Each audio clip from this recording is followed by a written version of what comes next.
우선 수족냉증의 원인에는요 다양하게 있는데, 대체로 한의원에 수족냉증으로 오는 분들을 보면 자율신경 실조로 인해서 나타나는 수족냉증 환자분들이 대부분입니다. 자율신경의 균형을 바로잡기 위해서는, 안녕하십니까, 마음을 진맥하는 한의사 이명택입니다. 겨울철이 되면, 사실 겨울이 오기 전부터 어떤 분들은 이 수족냉증 때문에 엄청 고생하는 분들이 많아요. 또 심한 분들은 겨울이 아니더라도 다른 계절에 날씨 따뜻하고 온화한데도 손발이 얼음장처럼 찬 분들도 많습니다. 그렇다면 오늘은 수족냉증이 왜 나타나는지, 또 어떻게 치료해야 되는지, 마지막에는 홈케어로 또 이렇게 다스릴 수 있는 부분들도 설명을 드릴 테니까 끝까지 들어주시면 감사하겠습니다. 우선 수족냉증의 원인에는요 다양하게 있는데, 첫 번째로 약간 질병 같은 것들이 있어요. 레이노병이나 혈전 질환, 이런 것들은 혈액순환이 이렇게 안 되게 하는 혈액순환 장애에 속하거든요. 또 여성분들의 경우에 출산이나 폐경 같은 이런 시기에 호르몬의 변화로 인해서 수족냉증이 나타날 수가 있습니다.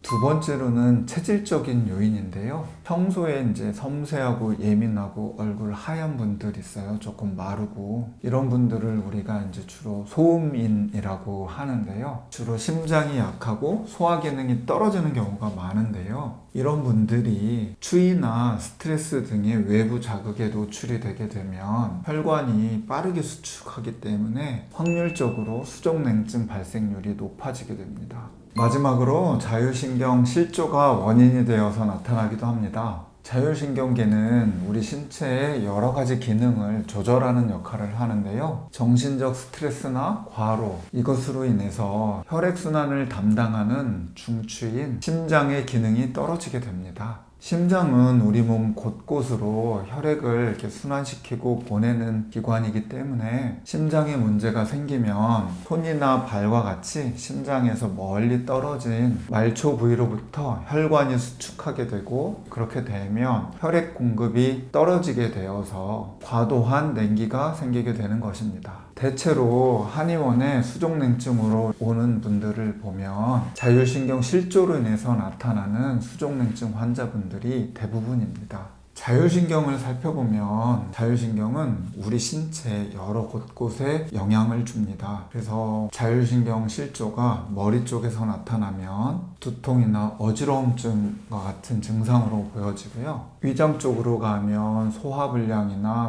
복통이나 과민성 대장 증상이나 이런 것들을 동반하게 됩니다. 심장이나 혈관 쪽으로 가면 수족냉증이나 안면홍조, 다한증, 손발 이렇게 떨리는 것 등으로 나타날 수가 있습니다. 그러다 보니 자율신경 실조로 인한 수족냉증의 경우에는 단순히 수족냉증만 나타나는 것이 아니라 여러 가지 증상들을 동반해서 복합적으로 나타나는 특징이 있습니다. 스트레스나 과로의 상황이 지속이 되면서 심장의 기능이 떨어지면 자율신경의 균형이 무너지기 때문에 신체적, 감정적 이상 증상들이 나타나는데요. 그 중에 하나가 이제 수족냉증인 것이죠. 자율신경계의 균형이 바로 잡히게 되면 수족냉증은 물론이고 그와 동반되었던 가슴 두근거림이나 안면 홍조, 다한증, 심지어는 두통들까지도 함께 해서 나아지는 경우도 많이 있습니다. 자율신경의 균형을 바로잡기 위해서는 이를 조율하는 장기인 심장의 기능을 바로잡고 건강하게 하는 치료를 진행하게 되는데요. 먼저 자율신경 균형 검사를 통해서 교감신경과 부교감신경의 항진 여부들을 파악하고요. 그리고 이 두 가지 신경을 조화롭게 균형을 맞추기 위한 치료들을 하게 되는데요.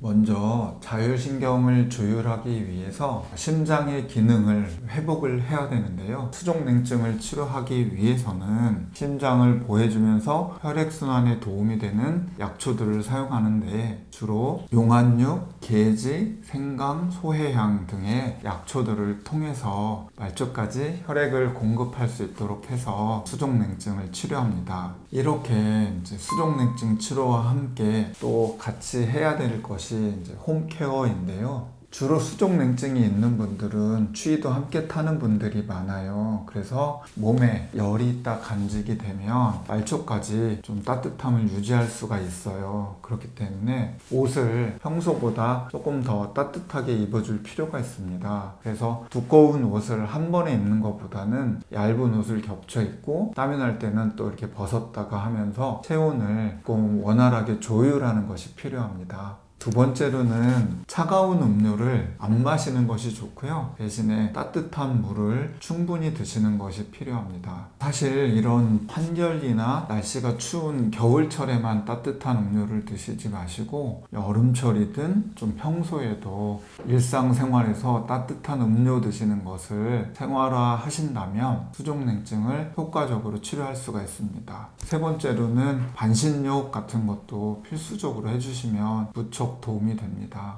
그리고 마지막으로는 유산소 운동이에요. 유산소 운동은 혈액순환 촉진과 함께 체력을 증진하는 효과가 있습니다. 그래서 적당한 강도로 주 3, 4회 해주시면 정말 도움이 많이 됩니다. 그리고 한 가지 더 팁을 드리면 생강이나 마늘, 양파, 계피 같은 따뜻한 성질로 된 차를 꾸준히 연하게 해서 마셔주시면 도움이 될 것 같습니다.